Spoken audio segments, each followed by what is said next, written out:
Right there, folks. After my long, some might say boring, pulling apart of my beloved wire yesterday, that's the Warrington Wolves as they're now known, regarding all the things that have gone on at the club over the last couple of years, and mainly over the last 3 or 4 days.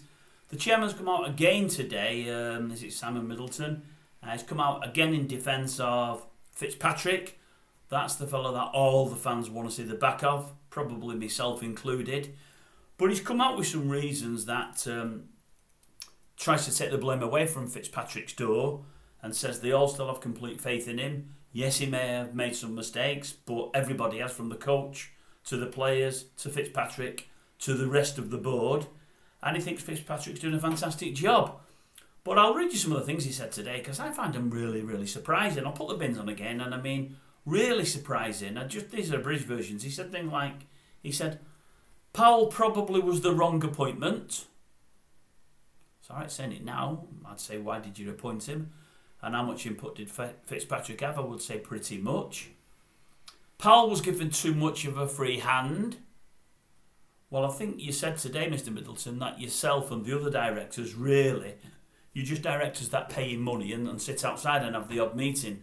It's Fitzpatrick himself that does the day-to-day running of the club and makes the decisions on your behalf.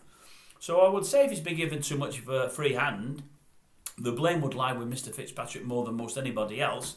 And maybe yourself and old Simon have been a little bit foolish, just keep pumping money in and letting the ship run however it's going to run. Let it run and hit the rocks and whatever else, and then worry about it, which is what you're doing now. You also state that you didn't like the way that the club treated some people last year. I don't know if you mean Powell himself by getting rid of some players, or the fact that you let him get rid of the players, or the fact that the board fell out with some players as well. You don't really explain that to 100%. Although I must admit, most of what you're saying seems to be like having a dig at Powell and trying to pull Fitzpatrick away from that bus. You know, you don't want him going to that bus wheel at all. You also say, and I thought this was the most surprising, you think we signed too many of the wrong type of players last year. That would worry me.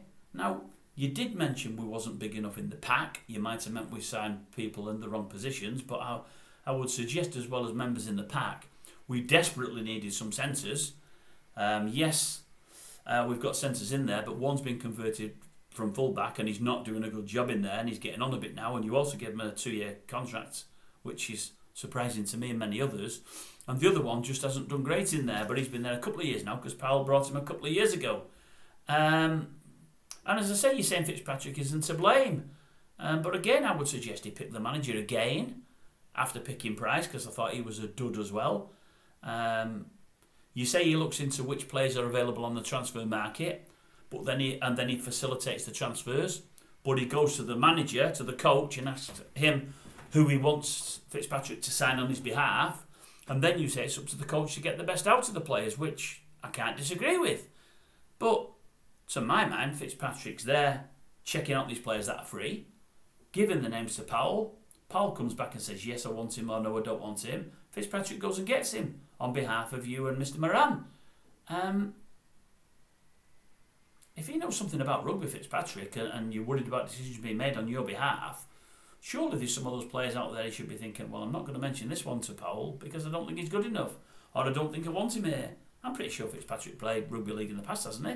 Didn't he come from Salford or somewhere like that? Does he not know a good player? I've never played rugby league professional, but I know a good player when I see one. And I know a dud when I see one. And I've seen a lot down here over the last 20 years. More so over the last 5 or 10. I don't know. You're trying to say Fitzpatrick. I think he's very, very culpable. And I think most of the Warrington fans out there do. You say lessons have been learned and you're going to turn a corner now and things are going to be better. Well, let's see. I hope they are. I've been a fan all my life and I want nothing but good for the club, but it's extremely worrying, Mr. Middleton, extremely worrying. And I think we're deflecting everything onto the shoulders of Powell and not taking a lot of responsibility ourselves, and I'm worried about where the change is going to come from, I really am. But I would also say, as I said yesterday, you're giving people contracts that, to me, I just can't see that they're deserving, so you're stuck with some players for a few years now. And again, the thing with King, he's coming back. He catches an eyeball, great. He doesn't do much else. He signed that whopping contract, and we got nothing from him. We could have had a bit more, but not a lot more. And we've got him back because nobody will pay for him. Again, nothing to do with Paul that, but I'm sure Fitzpatrick had his hands all over it. So we've got him. We've got another year of Ratchford who's struggling, and we've got another 2, is it, of Curry? Again, maybe Powell might have something to do with one of those, but I'm not sure about the other 2.